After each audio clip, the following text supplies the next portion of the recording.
तो finally civil services exam is finish out और अब 2 दिन ऑलरेडी हो चुके हैं, प्रीलिम्स को खत्म हुए।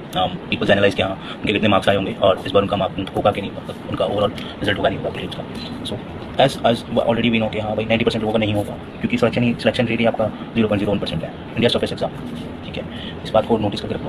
ठीक है, इट्स नॉट ईजी, ये तो ऑब्वियस बात है। और वहाँ काफ़ी वास्ट सिलेबस रहा। If you are prepare self study और आपने मोड ऑफ आइसोलेशन को भी फॉलो किया था, peoples a lot of peoples kind of issue लग के वो लोग आइसोलेट यूज़ कर रहे थे at a certain period of time.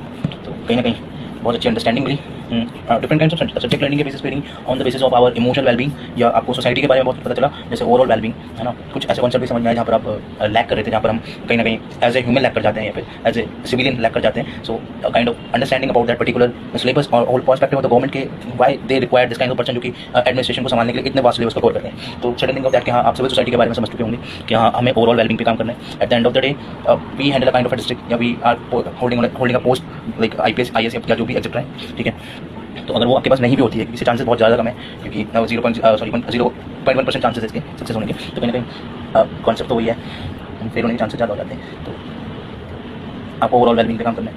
इसके लिए might be India facing a lot of issues कि अभी भी हम अंडर डेवलप्ड कंट्री है due to not having that much amount of foreign investment FDI। ठीक है, फॉरेन डायरेक्ट इन्वेस्टमेंट। सो ये कहीं ना कहीं एक बड़ा लैक क्रिएट करती है गवर्नमेंट के लिए अब कुछ चीज़ें इंप्लीमेंट करने के लिए ग्राउंड लेवल पे। तो we require kind of entrepreneurship या एंटरप्रेन्योरशिप, जिससे स्टार्टअप को कुछ फ़ायदे मिलें और लोगों को ज़्यादा से ज़्यादा स्टार्टअप करनी चाहिए। और मैक्सिमम आप जॉब के ऊपर रिलाई ना करें। वैसे मैं जॉब को क्रिटिसाइज नहीं कर रहा, बट अगर आप जॉब में कंफर्टेबल हैं तो गुड है, बट मैं ज़्यादातर फोकस करूँगा if you are doing such kinds of preparation तो आप कहीं ना कहीं स्टार्टअप की तरफ जाएँ। आपको पता है funding not required, only techniques required, knowledge required.